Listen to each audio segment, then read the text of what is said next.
হলের একজন শিক্ষার্থী। আমি আপনাদের সামনে একটি কবিতা উপস্থাপন করব। কবিতা আবৃত্তি করব। কবিতার নাম শিক্ষাগুরু মর্যাদা। লিখেছেন কাজী কাদের নওয়াজ। বাদশা আলমগীর কুমারে তাহার পরাইত এক মৌলবী দিল্লি।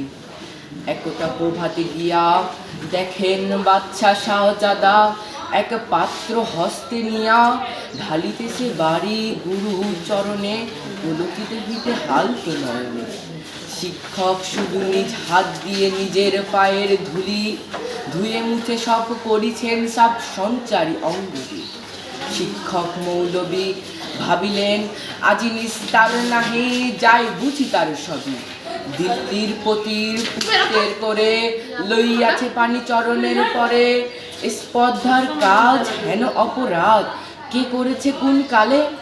ভাবিতে ভাবিতে চিন্তার রেখা দেখা দিল তার পরের দিন প্রতি বাচ্চা ডাকি শিক্ষককে ডাকি কহেন, শুনুন জনাব, তবে পুত্র আমার আপনার কাছে সৌজন্য কি কিছু শিখিয়াছে? বরং শিখিয়াছে বেয়াদবি আর গুরুজনের অবহেলা।